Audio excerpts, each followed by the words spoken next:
Amados, vamos lá, pegar nossos livros, e nós estamos na introdução do tema A Manifestação dos Filhos de Deus, capítulo 9 do livro Nascidamente, página 141.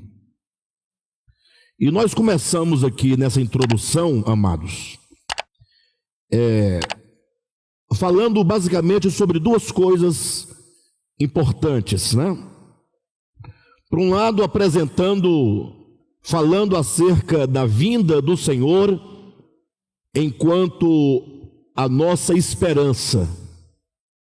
Não sei se vocês sabem, mas o tema mais importante da Bíblia cristã, no caso do Novo Testamento, poderia até se dizer que o tema mais importante do cristianismo, se assim podemos usar esse termo, e vocês entenderem sobre a igreja do Senhor, a história e a igreja ao longo do tempo, é a doutrina, o ensinamento ou a verdade acerca da ressurreição do Senhor.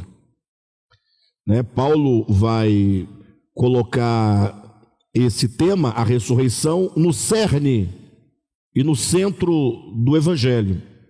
E por uma razão muito simples, que se Jesus é o cumprimento de todas as profecias do Antigo Testamento, e ele morreu na cruz do Calvário, o fato é que se ele não ressuscitou, de nada terá valido tudo, Ou seja, o que vai dar toda a fundamentação e toda a sustentação para a nossa fé no que diz respeito ao Cristo de Deus é o fato de que ele ressuscitou.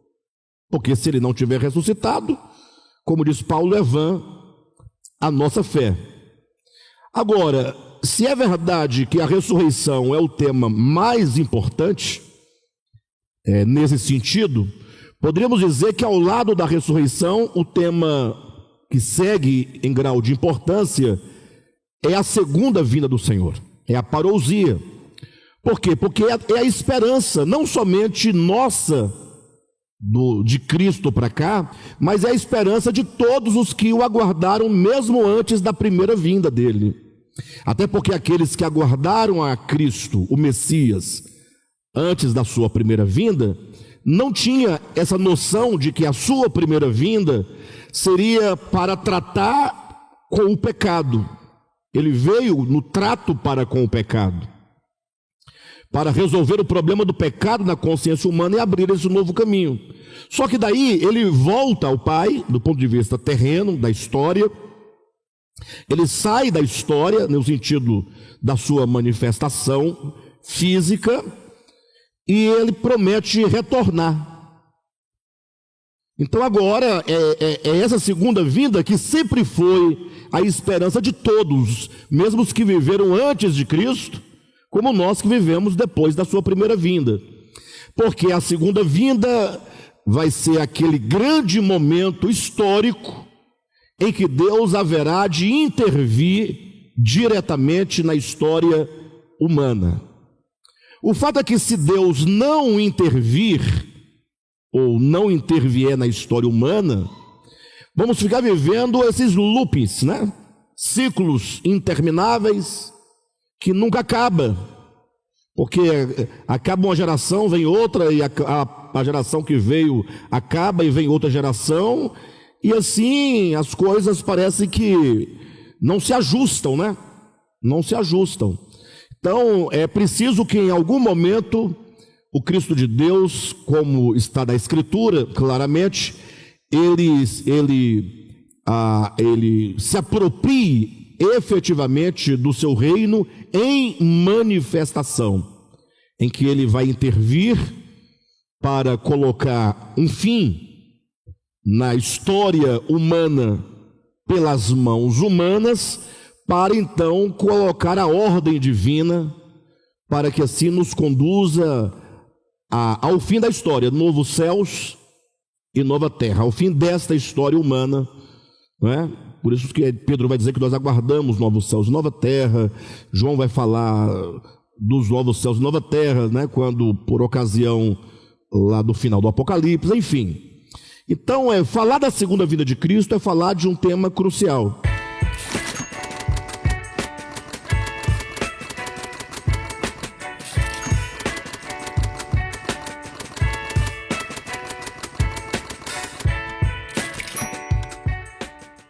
Agora, nós temos dois problemas quando nós falamos acerca da vinda do Senhor.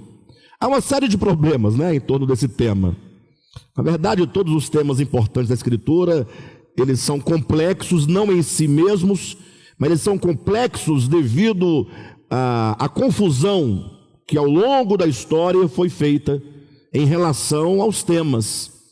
Os homens são terríveis, Os homens, eles tomam um tema tão simples, tão singelo, e conseguem confundi-lo, porque o homem, porque é faccioso, porque ele é divisivo, então ele tem a necessidade carnal de criar os seus sistemas, Então, dois grandes problemas nós vemos e estamos tratando aqui no início, na introdução desse capítulo, em relação à segunda vinda de Cristo. A primeira grande questão é a questão da vinda de Cristo enquanto esperança. Ou seja, por que falar da vida de Cristo enquanto esperança é um problema?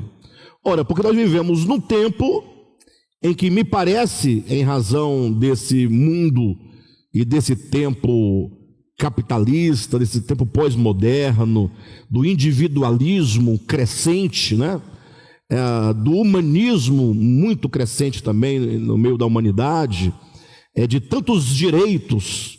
Os direitos vão se multiplicando como ratos, Não que não haja direitos, Mas é o modo como se vão criando direitos em defesa do ego, da manutenção do ego humano, por meio de políticas carnais, terrenas, que na verdade não visam o reino de Deus absolutamente. Mas o fato é que não vemos mais aquela mesma esperança dos primeiros cristãos. Tem até uma canção muito bonita que todos vocês conhecem, o nome da música é In Memória. É desse jeito que se fala e se escreve, me parece. In Memória. Seria in memória, para tirar do latim. Em Memória é uma canção de Mara Lima, muito bonita. Ela é aquela que sempre vou lembrar da bravura dos santos em plena arena, enfrentando os leões, E o refrão explica por que um cristão diria sempre eu vou lembrar. Porque no refrão ela começa a dizer: Senhor, então traga de volta o fervor, o avivamento da tua igreja, porque muitas pessoas hoje em dia se dizem a favor de Deus, a favor do evangelho, e envolvidos com política humana se dizem perseguidos pelo evangelho. Eu não sei se vocês sabem, mas as pessoas me mandam constantemente vídeos, Pessoas do Brasil, de Brasília, de fora do Brasil, todo lugar, alguém que me conhece manda vídeo, e esses vídeos, as pessoas dizendo de perseguição, estamos sendo perseguidos, tal. A vontade que eu tenho de perguntar assim: você está sendo perseguido pelo quê? Perseguido em razão de quê? Onde é que está a perseguição? Será que o mundo te odeia mesmo? Ou será que essa perseguição que você diz está no âmbito da guerra política que vocês travam diariamente? Porque o fato é que Jesus fala que o mundo haveria de nos odiar. Mas por qual motivo haveria de nos odiar? Por causa do evangelho. Ou seja, é você começar a cumprir o evangelho de Jesus, que não tem nada a ver com dogmas, com doutrinas, mas tem a ver com uma vida eticamente cristã, conforme Jesus disse que nós deveríamos agir e viver em relação ao nosso semelhante, ao nosso próximo, é que as coisas começam a desandar para o seu lado. Aí o mundo começa de fato a te odiar. Tem um livro muito interessante de Lev Tolstói, intitulado O Reino de Deus está dentro de vós. Lev Tolstói, ele se converteu nos últimos dias de vida dele, escreveu alguma coisa nesse sentido, e um dos seus escritos é O Reino de Deus está dentro de vós. E todo esse livro é para falar acerca do Evangelho de Jesus Cristo no que tange a não violência, no que diz respeito à não violência.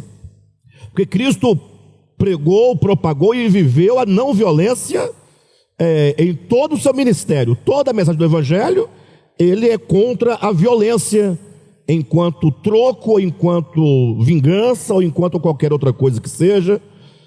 E nesse livro é extraordinário como ele mostra que quando se leva a sério o princípio da não violência, você vai ser não somente vai sofrer muitos prejuízos e perdas, como se você levar de fato a sério, você vai sofrer prejuízos e perseguição. E de fato é extraordinário isso, né? Bem, mas voltando aqui ao ponto, então assim, é uma igreja pós-moderna, uma igreja de Laodiceia, que enquanto igreja, enquanto coletivo, não vemos essa esperança arder no coração. Sabe quando você tem aquele desejo ardente, e não somente o desejo, mas uma expectativa que te move a viver em prol do reino, pela grande esperança de que Jesus venha logo, instaure o seu reino de paz, de justiça e de equidade. Não é uma questão de que Jesus vem para nos tirar do problema e nos levar para o céu e deixar o problema aí tocando fogo. Isso não pode ser evangelho, porque os crentes querem sair do problema, porque essa vida aqui é problemática, é complicada, né? É pesada, é dura, é difícil. Então os crentes querem se livrar daqui e deixar o restante da humanidade com o demônio, com os demônios aí. E na verdade a esperança é que Jesus venha como o príncipe da paz, aquele que, sendo homem completo pela sua humanidade, ele é o verdadeiro homem que vai trazer o verdadeiro sentido à humanidade que ela nunca viveu e nunca experimentou. A humanidade apenas anseia por um mundo bem-aventurado, né? Por um mundo feliz, por um mundo próspero, por um mundo de paz, um mundo de justiça, mas é somente um anseio.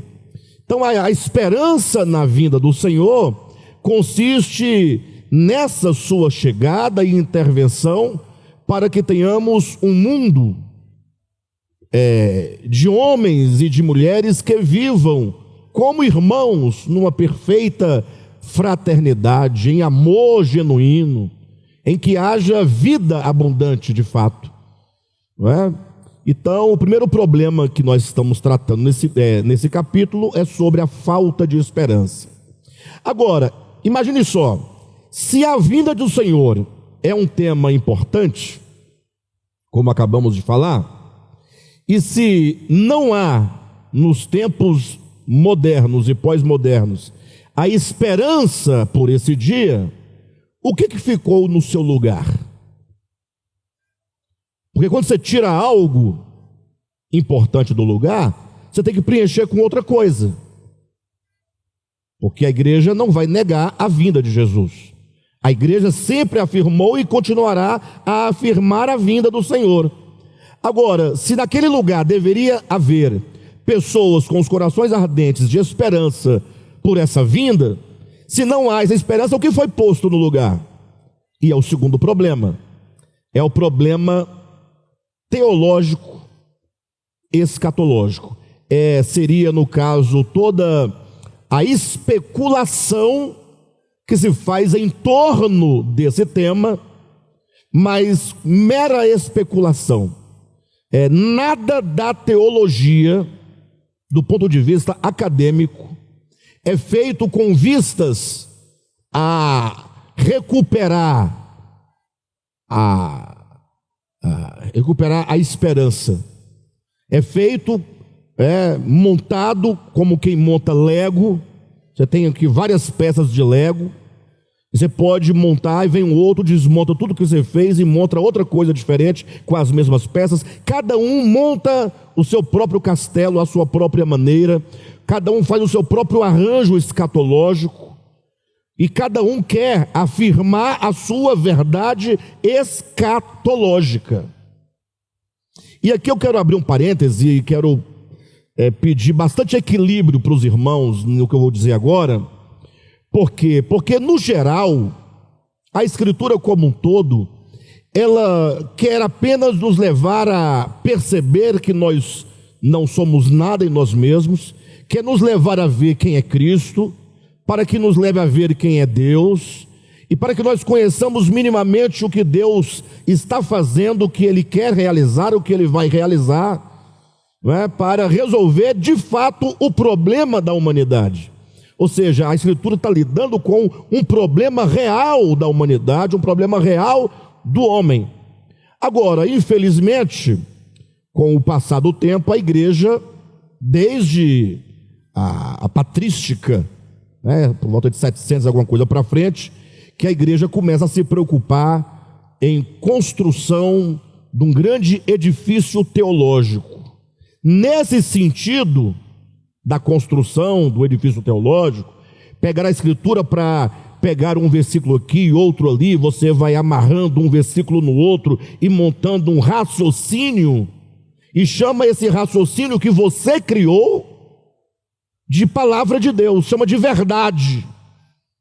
Aí fala, nós temos a verdade, né? Tem uma igreja por aí, por exemplo, que ela diz que ela é a igreja que tem a verdade.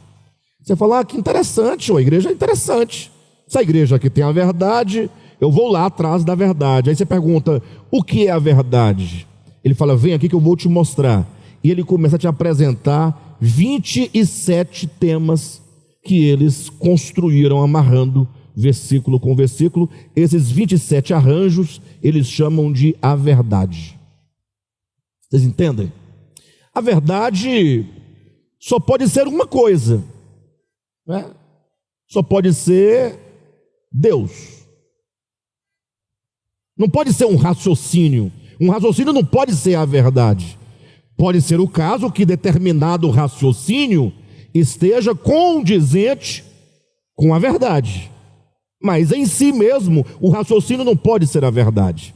Então nós vamos agora fazer a leitura do livro e nós vamos então tocar exatamente nessa questão da construção de arranjos teológicos, e no caso específico que estamos tratando, arranjos escatológicos, que não produzem efetivamente o que a vinda do Senhor quer suscitar em nós, tá bom? Então pega seu livro, vamos lendo e explanando aí a partir dessa perspectiva. Os irmãos vão entender direitinho a argumentação, tá? Então veja, página 141. Eu vou pegar na página 140, a partir do último parágrafo, para trazer o sentido. Diz assim, olha, a beleza desse acontecimento vindouro, ou seja, a beleza do acontecimento que é a vinda do Senhor, de que estamos falando, a beleza desse acontecimento vindouro tão certo e seguro, tem sido obscurecida pela especulação teológica. Especulação essa que se interessa apenas pelos aspectos históricos que o envolvem. É mais ou menos assim, imagine só que você estivesse esperando alguém muito importante chegar, alguém a quem você ama muito, uma pessoa muito desejada, uma pessoa muito almejada, e você então, nessa expectativa, você esquece efetivamente o encontro com tal pessoa e começa a debater. Você diz que ele vai vir por esse caminho aqui à sua esquerda. Outro fala, não, o caminho que ele virá é por ali. Outro diz, não, o caminho é por aqui pela frente. E aí esses três ficam debatendo se é por esse caminho, por aquele ou por aquele. E todo o tempo dessas pessoas serve apenas para debater a direção. Eles querem saber quem é que está certo. Mas não tem ninguém efetivamente olhando de fato para a direção que acredita, na expectativa de. É só uma discussão de conhecimento, ou de suposto conhecimento. Ou seja, os aspectos históricos tomam o lugar. Eu digo isso, queridos, talvez vocês pensem, eu não consigo ver isso que o Alexandre está dizendo. É porque vocês não estão dentro do ambiente acadêmico. Vocês não estão dentro dos ambientes de debate sobre o assunto. Então você vai observar, procure, faça essa experiência, procure debates em que se debatem alguma coisa relacionada à vinda de Cristo. Seja a sua segunda vinda, seja a grande tribulação, seja apostasia, seja anticristo. E tudo o que vocês verão, tudo, são debates infrutíferos que não dizem respeito à esperança. Ou seja, ao invés de todos se unirem em oração, em fervor, em cânticos, em comunhão, na expectativa daquele que vem, a despeito das diferenças, não é problemático nenhum, eu não vejo problema nenhum esse erro de compreensão, ou se a Bíblia disse, eu não entendi, ou se ela não disse, eu pensei que eu vi. Não importa se você acha que Jesus Cristo vai vir entre as nuvens ou sobre a nuvem. Estão discutindo se ele vem entre as nuvens ou sobre as nuvens. Entendeu? Horas debatendo, ele vem sobre as nuvens. Não, ele vem entre as nuvens. Não porque a palavra entra, porque no grego a palavra lá no grego quer dizer isso, aquilo, outro, aí vai para o grego, e quem está debatendo não sabe grego, não conhece grego. Eles aprenderam o alfabeto grego, e quando você aprende o alfabeto, você aprende a juntar letra com letra, formar sílaba, e aprende a ler uma palavra, e até a pronúncia está errada, porque você pronuncia como um brasileiro, um idioma que você não conhece. E ainda mais lidando com um grego antigo, né? Que os próprios gregos da atualidade já não falam mais aquele grego antigo. Ou seja, entre as nuvens, sobre as nuvens, né? Ou seja, vocês vão perceber que toda a preocupação de todo mundo é com coisas. Todos dizem que esperam Jesus, mas todos só querem saber mesmo da sua verdade escatológica. E se parassem de debater e apenas cantassem hinos juntos, não haveria debate, haveria comunhão. Aí quando ele vier lá no dia, você vai saber se vai ser sobre ou entre. E tanto faz sobre ou entre, o importante é que ele venha. Não é? Vocês percebem que às vezes nós lutamos à toa por uma coisa? Agora veja bem, como Paulo disse, observe. Paulo diz lá em Hebreus assim, olha, deixem de lado os rudimentos da doutrina de Cristo. Ele lá cita alguns exemplos, aí ele conclui dizendo assim, isso faremos, vamos conversar sobre esses temas que devemos deixá-los de lado, se Deus nos permitir, ou seja, é possível que em algum momento específico a gente possa conversar sobre esses aspectos, não é que é pecado, é que nós não podemos ser dominados e vivermos em função desses esquemas escatológicos. Eu tenho meus esquemas escatológicos, ou seja, eu tenho a minha compreensão dos eventos que acontecerão. Eu leio a Bíblia e eu tenho a minha perspectiva. Eu acho que ele deve vir, digamos, dando um exemplo para vocês, tá? Entre as nuvens, digamos, não é por aí. Mas isso não é importante eu debater com vocês. Agora, se um dia nós nos reunirmos para conversar este assunto, tudo bem, não há problema algum. Mas, no geral, devemos falar da vinda de Jesus com o nosso coração voltado para a chegada do noivo, a chegada do príncipe da paz, aquilo que ele nos traz. É isso que eu gostaria que vocês entendessem. Então, seguindo adiante, a beleza desse acontecimento vindouro, tão certo e seguro, tem sido obscurecida pela especulação teológica, que se interessa apenas pelos aspectos históricos que o envolvem. Todo o esforço dedicado na compreensão desse assunto esgota-se nas discussões conceituais do tempo e do modo da vinda de Jesus, como quem procura determinar com exatidão a ordem dos acontecimentos.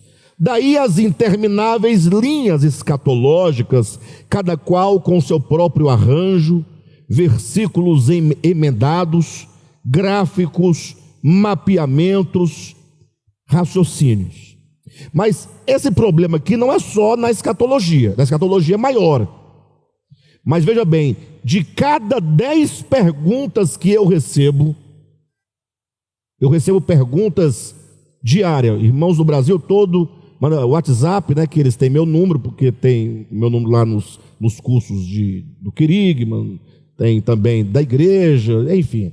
Eles me mandam, de 10 mensagens que eu recebo de perguntas, 11 são perguntas que não alteram nada. Se for uma coisa, tá bom. Se for outra, tá do mesmo jeito. As pessoas me perguntam, pastor, eu queria saber sobre o divórcio.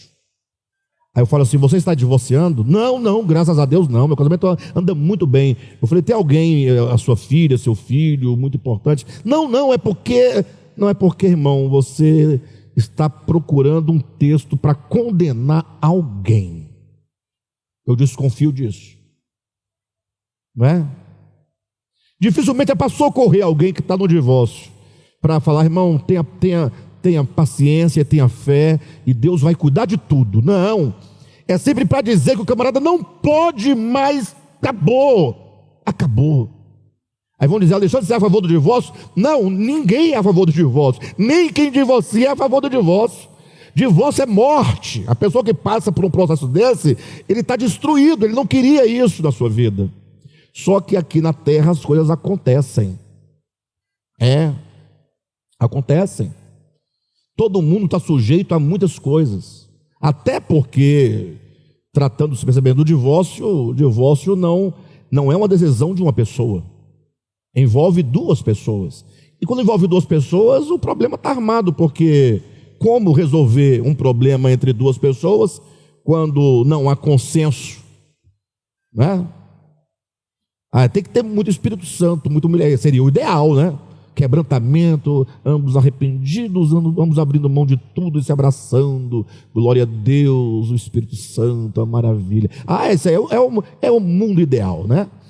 Mas geralmente não é assim. Bem, mas o fato é que as pessoas se preocupam com tanta coisa, sabe? Tanta coisa, que não dá mais para conversar com o cristão sobre o Evangelho. Aí quando você conversa uma coisa boa do Evangelho, aí eles te chamam de herege. Isso é heresia, né? Mas na escatologia essas discussões são bem mais presentes e bem maiores, bem mais, com mais constância, né? Continuando, diz assim, página 141 aí no primeiro parágrafo: a complexidade do assunto nasce da tentativa de exauri-lo. Ou seja, a pessoa quer exaurir o tema volta de Jesus. Ele quer saber tudo.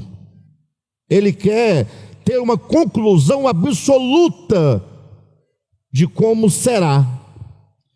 Então, a complexidade do assunto nasce da tentativa de exauri-lo. Ou seja, nunca queira exaurir nada da Bíblia. Não queira. Por quê? Porque, primeiro, que a Bíblia não vai exaurir tema nenhum. O que é exaurir? É esgotar a possibilidade de outra compreensão. É você saber tudo sobre o assunto. É que vai saber tudo sobre um assunto.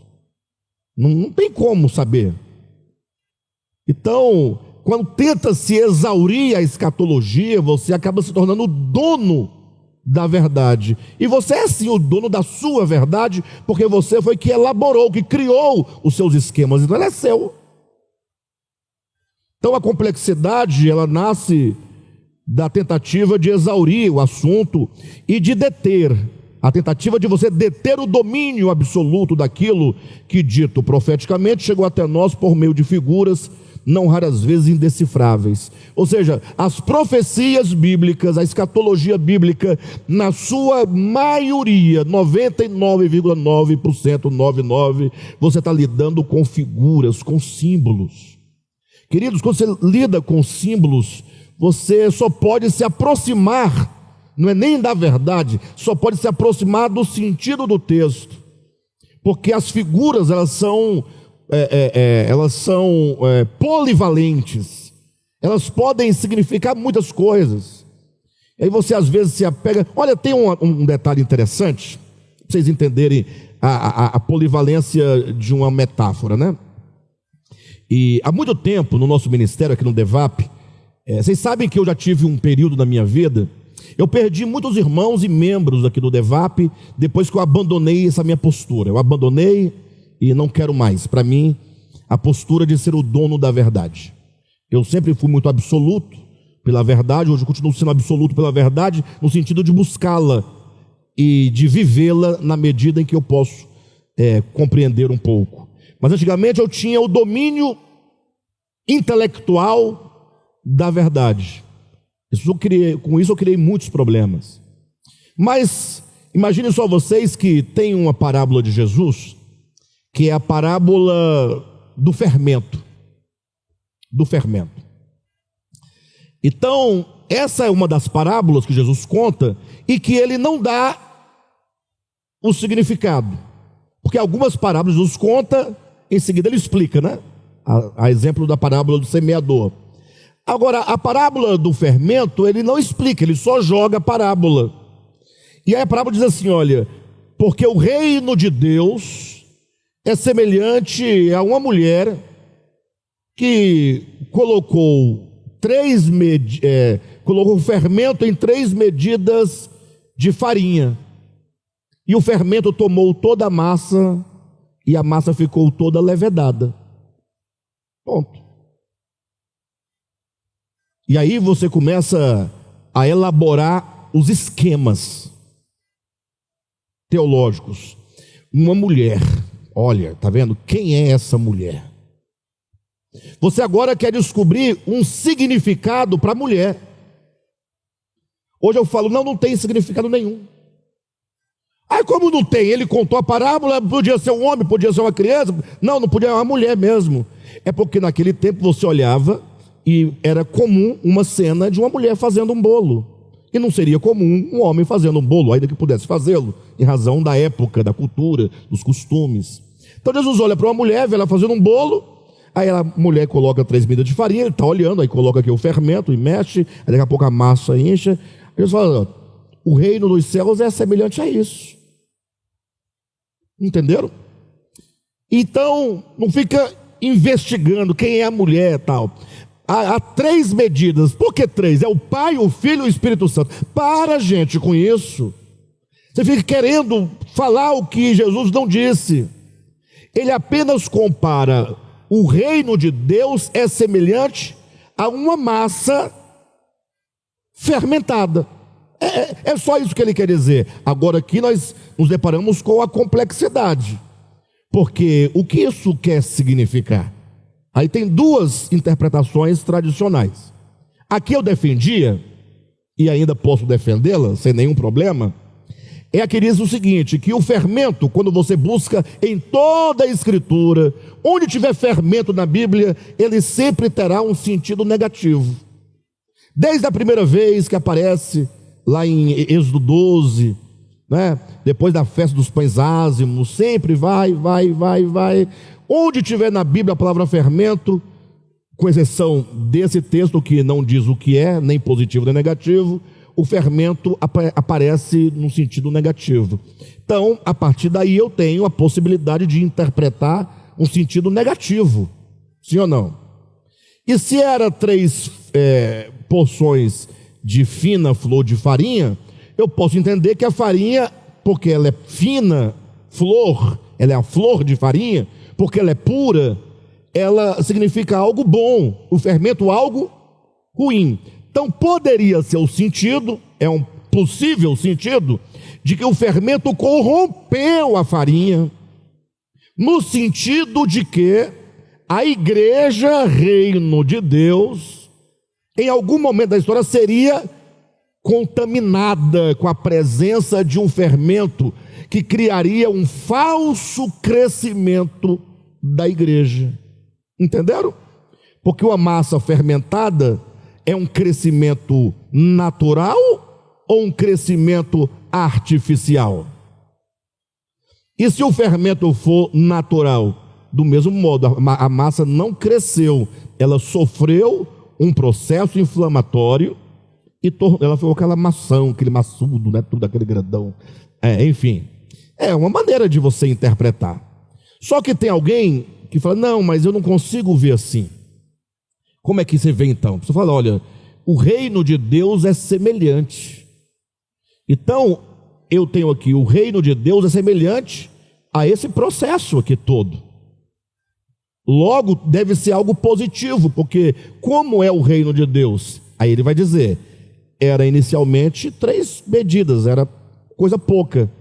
Mas aí vem um elemento que entra e ao alcançar toda a massa, faz com que ela cresça. Então o reino de Deus, a semelhante daquela massa, era pequena e daqui a pouco ela vai crescer e vai tomar toda a terra. Entenderam? Aí eu pergunto, e aí, nós vamos discutir o que aqui? Nada. Porque qualquer que for o sentido, está tudo certo, está tudo de acordo com tudo. Porque é verdade que a igreja sofreu um crescimento anormal? Por intermédio do joio, de falsas doutrinas, é ou não é? É. Então, se eu aplicar e explicar deste modo, eu estarei de acordo com os fatos, tanto que o Evangelho denuncia, como com os fatos que estão diante dos nossos olhos. E se interpretar que o Evangelho, em um dado momento, vai encher toda a terra, vai fazer de um pequeno povo a terra toda, também está de acordo com a pedra que foi arrancada, a pedra cresceu e encheu toda a terra de Daniel capítulo 2. Não há por que nós ficarmos debatendo. Alexandre, qual é a melhor maneira? Eu prefiro abordar pelo fermento negativo.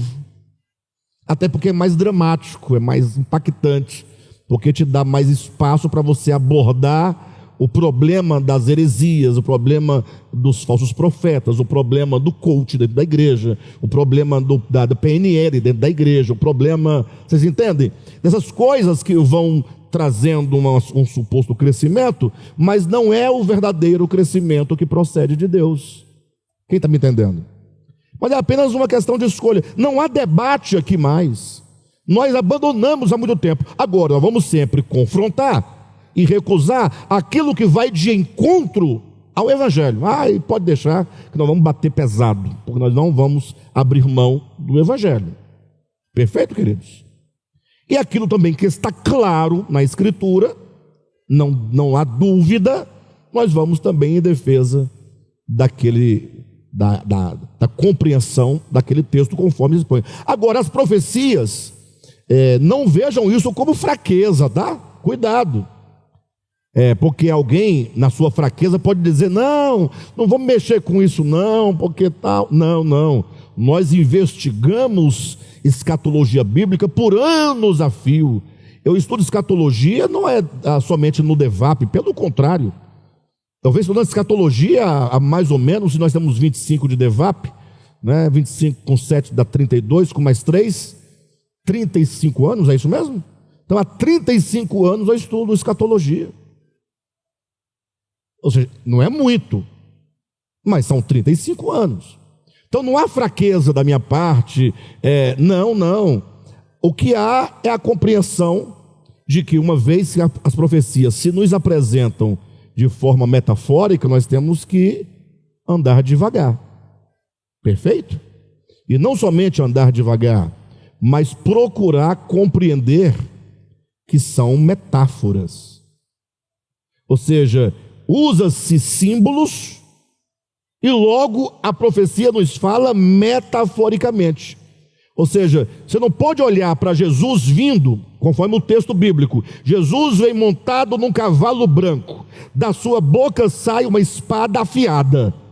Se você começar a pregar esse texto, achando que o cavalo que ele está montado é um cavalo, Jesus virá montado num cavalo.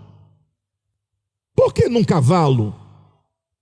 É porque no tempo que o texto foi escrito, os reis andavam a cavalo, não é? Aquele cavalão bonito, manga larga.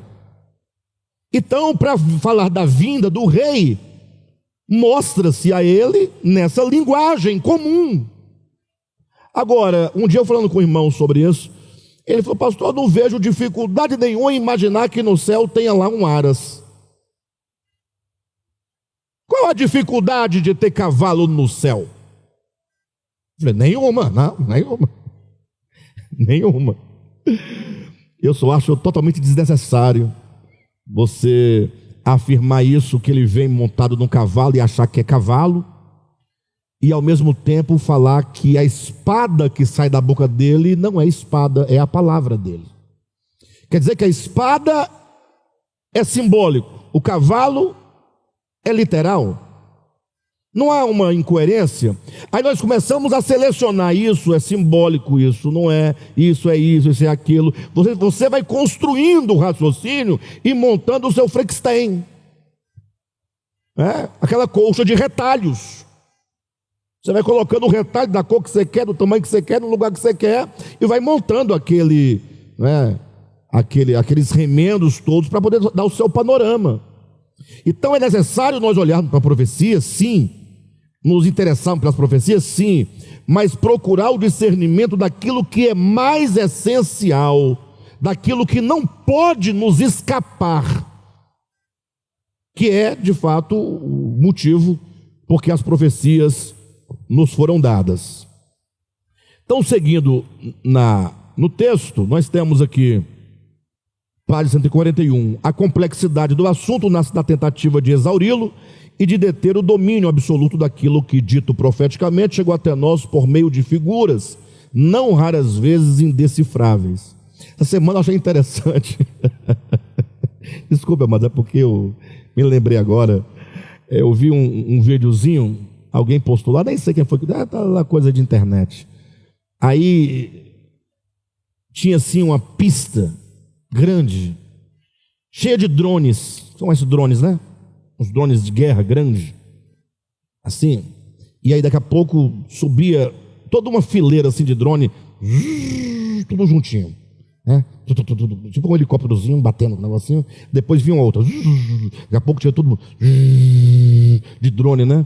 Aí a pessoa comentava assim no videozinho: imagina os profetas tendo esta visão dos drones naquele tempo, sem saber o que é um drone. A pessoa comentando. Daí colocaram gafanhotos, nuvem de gafanhotos. Entenderam? Faz sentido? Se a pessoa viu uma coisa que ela não sabe o que é, como ela vai descrever? Então ela vai buscar o elemento mais próximo da sua realidade. Perfeito ou não? Ou pode não ter nada a ver com isso? Também. Mas isso é o ponto que eu quero dizer, que nós não podemos nos prender nessas coisas. Nós estamos dizendo. Até houve quem dizia que Jesus Cristo veio virar não numa nuvem, mas numa nave. A palavra nuvem, nave, a pessoa achou parecido, falou: tá vendo, o texto bíblico fala nuvem porque na época não tinha nave, então vai vir uma nave espacial. Aí essas coisas é que vão criando essa coisa sem futuro no meio da escatologia. E nós não podemos seguir por esse caminho. Então, abandone esses caminhos e vamos pensar só naquilo que é de fato o essencial da profecia. Então, os autores bíblicos certamente desconheciam tantas disposições que hoje se nos apresentam em nome da verdade. Ou seja, imagina só, João, o que teve a visão na ilha de Patmos, se ele viesse hoje, por algum motivo, uma máquina do tempo, e viesse num debate escatológico de pastores de linhas diferentes, João ia ficar perdido, ele não sabia nem debater, porque ele não sabe o que eles estão dizendo. Estão debatendo o texto de João. Vocês entendem? O problema é como se pega um texto e você vai construindo sobre ele, e nem mesmo os autores que escreveram tinham ideia do que hoje em dia se faz. Talvez Lutero não tenha ideia do que foi feito com seus ensinos, Calvino não tem ideia do que foi feito com seus ensinos, Paulo não tem ideia, ninguém tem a ideia. Nós vamos com o tempo destruindo essas coisas por buscarmos com muito excesso aquilo que não era propósito de nenhum deles falar, tampouco escrever. Então diz: não há em toda a Bíblia nenhuma tentativa de sistematização dos acontecimentos futuros. A verdade profética visa tão somente a esperança do clarear do dia e do nascer da estrela da alva em nossos corações. Toda a palavra profética, ela visa te trazer ânimo, ela visa te trazer esperança. O propósito da palavra profética é te encorajar. Pensem vocês comigo, imagine os cristãos do primeiro século. Imagine, veio Cristo, eles ficaram ali, os discípulos tal, Jesus morreu, eles ficaram tristes, desanimados, porque depositaram confiança, deixaram suas casas, passaram a seguir a Jesus diariamente, né, todos os dias, e aí no final eles esperando pelo reino, esperando que em algum momento Jesus ia usar das forças divinas e sei lá, e humanas, para poder tirar o governo que estava instaurado e instaurar o dele. Aí Jesus pega e morre e nada. Aí eles ficam como? Né? Frustrados. Aí Jesus ressuscita. Quando Jesus ressuscita, eles, opa, agora vai, agora não é possível, né? Já morreu, o sofrimento acabou, agora é a glória, agora é o reino. Jesus falou, olha, não vai ser por agora, eu ainda vou ter que voltar ao Pai, etc. E vocês vão pregar muito o Evangelho, tal. E quando o Evangelho for pregado, então, aí eu virei novamente, aí sim, aí virá o fim. Agora então eles começam a pregar, né?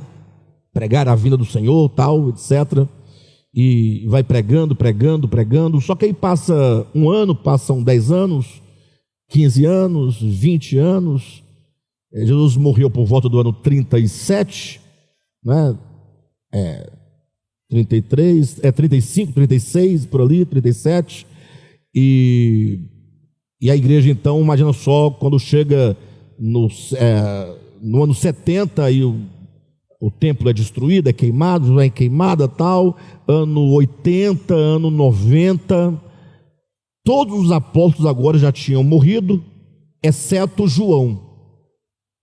Então a igreja ainda estava lá, sendo perseguida, mães vendo seus filhos serem mortos, seus maridos serem mortos, a igreja vendo seus presbíteros ou bispos sendo mortos, a igreja acabando, o sofrimento, a fome, a miséria, a perseguição, e agora eles se apoiavam nos apóstolos, que eram os mais fortes, mas todos morreram, só ficou João, e João agora é exilado na ilha de Patmos, e ninguém tem notícia dele.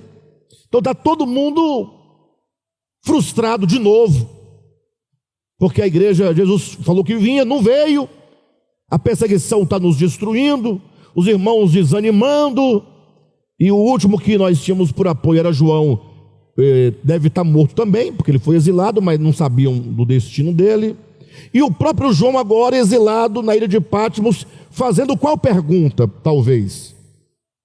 Conversando com Deus em oração. Senhor, é isso aí, o Senhor prometeu que voltaria, nós fizemos o que tínhamos que fazer, pregamos, agora olha a situação, os apóstolos todos mortos, só eu estou vivo, a tua igreja está lá sofrendo perseguição, fome, se acabando, os irmãos desistindo, voltando para o judaísmo, abandonando, e eu vou morrer aqui, e esse é o fim? Essa é a pergunta, é assim que a nossa história vai acabar? É uma indagação normal, sim ou não? Natural, qualquer ser humano faria tal indagação. Então tudo que vivemos é para acabar aqui na ilha de Patmos. Eu morro e acabou, e como é que são as coisas? E eles não tinham o conhecimento que nós temos hoje. E então imagine só que estando ele nessa ocasião, nessa oração, no dia do Senhor, orando, ele ouve por detrás de si uma voz que diz, João. Aí ele reconhece o tom da voz, e quando olha ele vê o Cristo o quê? Glorificado. Para que serve essa visão? Não é para... Isso é o capítulo 1 de Apocalipse. Não é para dar uma injeção de energia, de ânimo, de esperança? E agora Jesus fala, agora então João, você vai escrever e eu vou te mostrar. E então o Apocalipse é Jesus mostrando para ele uma série de acontecimentos.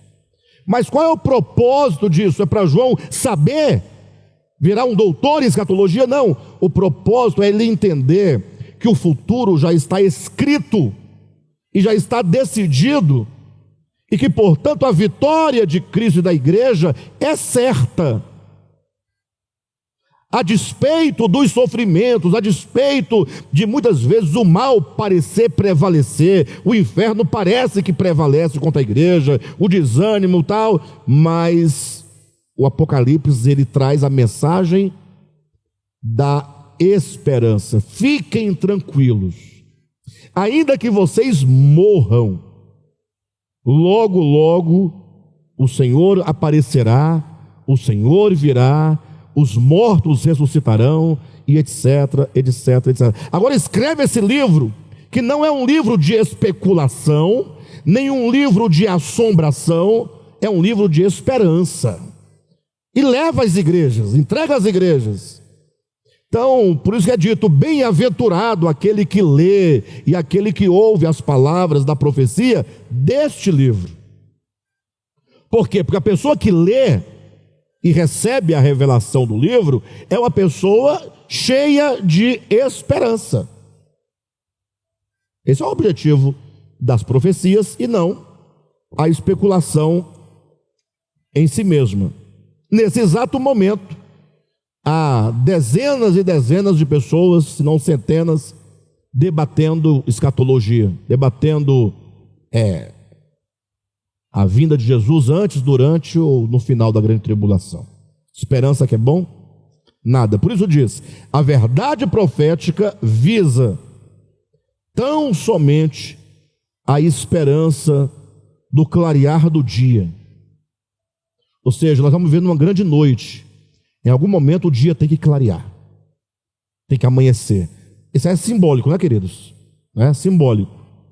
E visa o nascer da estrela da alva em nossos corações. Então, é um dia que amanhece no sentido que o mundo encontrará um novo começo, e é o nascer da estrela da alva, é o dia que amanhece também dentro de nós, porque alcançamos a nossa plena salvação. Os estudos escatológicos perderam de vista o seu principal alvo. Então, os estudos escatológicos têm um alvo. Qual? O coração do homem. Os estudos escatológicos perderam de vista o seu principal alvo, o coração do homem, para o qual e somente no qual faz sentido a vinda de Cristo. Essa é a razão porque a visão orgânica das Escrituras passa de largo, passa longe de qualquer discussão que não atenta para o ser humano enquanto o lugar onde tudo acontece. Então, eu quero chamar a atenção dos irmãos para essa tal de visão orgânica. Hoje ainda é a tal da visão orgânica. Hoje em dia, no Brasil, vamos falar de Brasil, que é o que nós temos por conhecimento, ainda há muitos pastores comprometidos com Deus. Comprometidos com o Evangelho. Sim. Mas, infelizmente, eu digo isso a partir da minha perspectiva, sem nenhum demérito a ninguém e nenhuma pretensão da minha parte, mas, infelizmente, embora preguem o Evangelho, eles ainda têm uma visão histórica e física e literal das escatologias. Ainda falam, por exemplo, de sinal da besta enquanto uma marca que alguém carregará, marca essa que será oferecida. Entendem? Ou seja, a visão orgânica das Escrituras é aquela visão, aquele olhar que ao ler a Escritura traduz todo o sentido da Escritura, o sentido histórico, o sentido profético, o sentido qualquer que seja, no sentido de compreender essas verdades aqui apresentadas como acontecimentos dentro do homem. Ou seja, para nós do DEVAP, que carregamos a visão orgânica, que pregamos a visão orgânica, que ensinamos a visão orgânica, que acreditamos ser esse o melhor caminho de leitura e interpretação da Bíblia, nós só vemos sentido naquilo que acontece dentro do homem. O que acontece fora não nos atinge. Mas isso, o culpado é o próprio Jesus, tá? que ele chegou num mundo em que o olhar das pessoas eram sempre em busca de coisas. Os judeus esperavam um reino físico em Jerusalém, um trono físico, uma cadeira. O trono é uma cadeira grande, um cadeirão, uma cadeira mais alta, uma cadeira que tem braços para você colocar a mão, uma cadeira de ouro maciço, que fala de poder econômico, e com um veludo para a pessoa se assentar sobre ela. Eles pensam em coroa, um trem, uma tiara na cabeça que vai ser colocada. Os crentes esperam receber de Jesus uma coroa. Jesus deve ter lá um lugar cheio de coroas, deve ter um ferreiro, oureiro, só para fundir o ouro e fazer as coroas, para colocar na cabeça. Imagina você com a coroa na cabeça. Qual é o significado disso? Uma coroa. Nós queremos coroas. No sentido mais moderno, é como se nós quiséssemos uma medalha para colocar no peito. Primeiro lugar. E não consegue entender que todas essas coisas são figuras para falar de alguma coisa que acontece em mim, que me faz semelhante a Cristo, que me confere a glória de Cristo, a natureza de Cristo, os pensamentos de Cristo, os sentimentos de Cristo, o falar de Cristo, o andar de Cristo, a santidade de Cristo. É algo que na verdade acontece dentro do homem. Por isso, esperando os judeus um reino físico, chegaram a perguntar para Jesus: quando é que virá o reino? Jesus, sabendo do que eles pensavam e entendia por reino, eles: olha, o reino de Deus não vem. Ele nos cortou pela raiz, com visível aparência. Logo, se o reino de Deus não vem com visível aparência, então não tem lugar, não tem terra, não tem território, não tem trono, não tem coroa, não tem cetro. Porque se tiver um cetro, você está vendo, é visível aparência. Se tem coroa, é visível aparência. Se tem trono, é visível aparência. Se tem território, é visível aparência. Não vem com visível aparência. Ele vai explicar o motivo por que não vem. Aí ele fala: logo, se disserem que ele está ali, no sentido espaço, não vá. É bobagem, porque ele não pode estar lá, porque não é visível a aparência. Se disserem que ele está acolá, uma outra palavra que a gente não usa, não vá. Mas se ele não vem com visível aparência, nem está lá, nem está aqui, nem está... Onde é que ele está? É porque o reino de Deus está dentro de vós. Para Jesus, o reino de Deus só fazia sentido dentro do homem. Deus governando o homem, reino de Deus. Aí os terraplanistas, não sei se vocês sabem, eles pregam, é até bonito, do ponto de vista dessa visão física das coisas, que as pessoas pensam em Deus, pensam num aspecto físico, tudo, que ele tem barba, que ele tem cabelo. Um dia eles estavam debatendo se Deus era homem ou era mulher.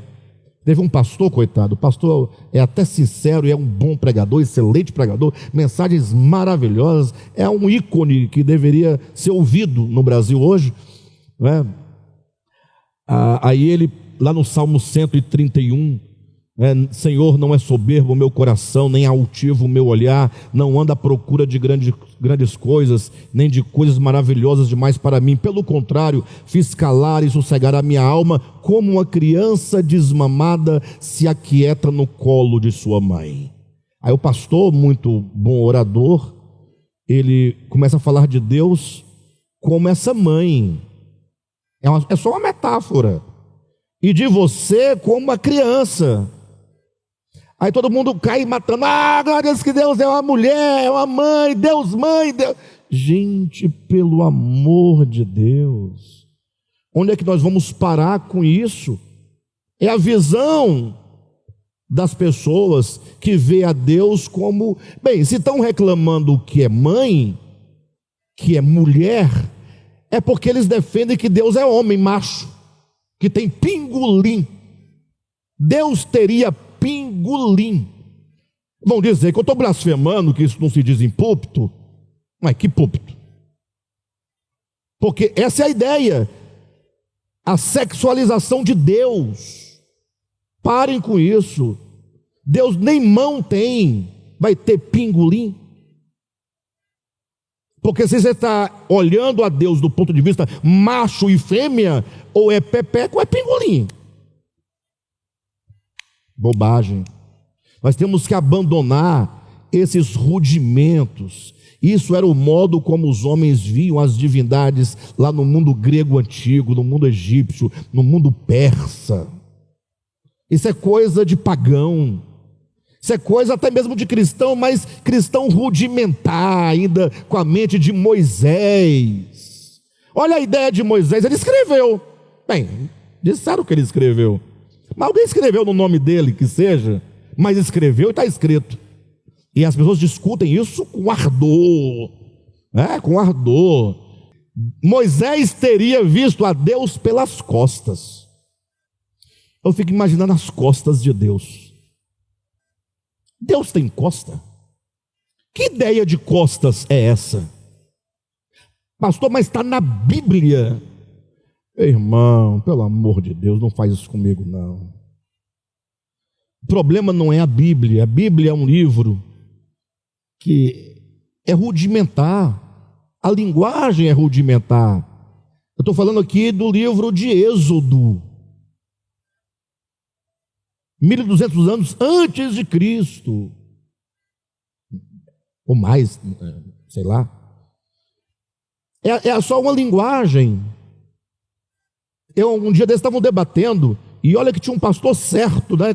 Estavam debatendo trindade, e aí, você, mas como é que você defende isso ou aquilo outro, se a Bíblia, esse é o pastor dizendo, se a Bíblia diz que Estevão viu Jesus à direita do Pai. Aí o outro irmão falou, não é à direita do Pai, não tinha ninguém à direita do Pai. É como se o Pai fosse uma pessoa e do lado direito dele tivesse Jesus ali. Isso não pode ser assim. Jesus não tem direita. Ou tem direita? Irmão, isso é sério, eu estou falando coisa séria aqui. Leva a sério. Se você não quiser entender, continua com o seu Deus que tem direita e esquerda. Mas lembre-se, direita e esquerda são os limites do objeto, da coisa. Eu tenho direita porque quando eu acabo aqui, o que está aqui é minha direita. Se eu não acabasse nunca, não teria direita. Esquerda, semelhante, frente, costas, tudo são os limites do objeto, os limites da coisa. Como é que você prega que Deus é onipresente, que tudo existe nele e está falando de costas de Deus? De que maneira? Essa semana eu vi um vídeo. Quando ele começou, a moça começou a falar o vídeo, eu já conhecia a historinha, aí eu não quis dar atenção, aí resolvi ouvir tudo, e aí foi melhorando, ficou bacana no final, e até me arrependo de não ter guardado esse vídeo. Mas a moça falando daquela conversa de 2 bebês no ventre da mãe, no útero, conversando. É uma metáfora, né? Aí um dizia para o outro assim, fulano, será que existe vida após o parto? Então tinha um bebezinho que acreditava que tinha, e o outro bebezinho não acreditava que tinha. Ele acreditava que a vida se extinguiria ali, no ventre. E o outro bebê tentando explicar que, enfim, a ideia era dessa ideia que nós devemos ter, se há, depois da morte tem alguma coisa, se há um Deus, se há alguma coisa. Aí entrando nesse assunto de Deus, no caso lá não era Deus, né? Era a mãe.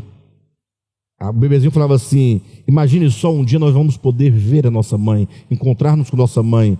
O outro dizia, mas será que existe mãe?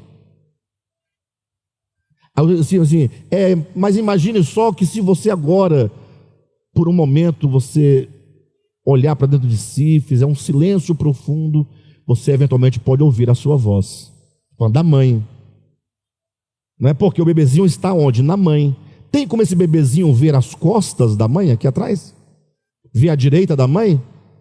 Por esse exemplo tão básico e tão simples, é como nós que vivemos em Deus, nele, respiramos nele, nos movemos nele. Mas você vai ver as costas de Deus. Ah, mas ele viu. Ele pode ter visto alguma coisa semelhante, como uma visão, um êxtase, uma experiência psíquica, humana, espiritual, mas que acontece dentro dele, mas não é algo real que ele esteja vendo. Então devemos tomar esse cuidado. Jesus disse: o reino de Deus está dentro de vocês. A visão orgânica da Escritura só vê sentido nos ensinamentos bíblicos quando esses ensinamentos ganham um significado interior. Então foi Jesus quem disse que o reino está aqui dentro de mim. Logo ele tem que acontecer em mim, ou não? E ele tem que se manifestar em mim, sim ou não? Em outro momento Jesus falou que o pecado não está fora do homem. Mas já observou que nós só conseguimos ver pecado fora do homem? Todos os pecados que nós julgamos das pessoas, porque os nossos nós não julgamos, nós nem temos pecado, na verdade, né? Já observaram que nós não temos pecado? Agora os outros têm. Todos os pecados que nós julgamos das pessoas são os pecados, é aquilo que ela fez, o que ela vestiu, o que ela comeu, o que ela bebeu, o que ela tocou. Nem parece que somos discípulos de Jesus. Nós pensamos tudo o contrário do modo como ele pensava ou do modo como ele pensa. Ele diz: nada que está fora do homem pode contaminá-lo, nada. Mas nada. Aí o ignorante fala assim: então toma um copo de veneno para ver se não contamina. O irmão está dizendo no sentido de que o pecado é algo que contamina, não é o corpo físico, é o coração, é a alma. Porque lidando com o corpo físico, aí tudo que é exterior afeta o homem. O sol afeta o homem, o frio afeta o homem, a comida que ele come afeta o seu corpo. Mas quando se fala do evangelho, o que está em voga, em vistas aqui, é o coração da pessoa. O coração, a alma é o objeto, é o alvo da salvação de Deus. Lógico, vai chegar no corpo para transformar esse corpo de vergonha, mas o fato é que o objetivo mesmo do evangelho é o coração do homem. Então, quando falamos de visão orgânica, os irmãos têm que levar isso a sério e adiante. Os estudos escatológicos, estou encerrando, perderam de vista o seu principal alvo, o coração do homem, para o qual e somente no qual faz sentido a segunda vinda de Cristo. Essa é a razão porque a visão orgânica das Escrituras passa de largo de qualquer discussão que não atenta para o ser humano enquanto o lugar onde tudo acontece. Né? Bem, vamos concluir essa leitura. Nesse sentido, o que aqui falaremos, a partir de agora, acerca da vinda do Senhor, restringir-se-á às experiências orgânicas do homem em relação à bendita esperança e manifestação da glória do nosso grande Deus e Salvador Jesus Cristo. Deixaremos os aspectos históricos, literais e objetivos da manifestação de Cristo por conta da teologia convencional. Então nós não vamos debater aqui teologia convencional, deixa eles fazerem. Se você quiser estudar um pouco, estudem também lá com eles, dá tudo certo, vai dar certo no final. Nesse estudo, oferecemos o que há de indispensável referente à participação orgânica dos filhos de Deus em todo o processo da segunda vinda de Cristo. Amém? Semana que vem nós vamos dar seguimento, retomando aqui da página 142, a partir das 3 estrelinhas aí, tá bom?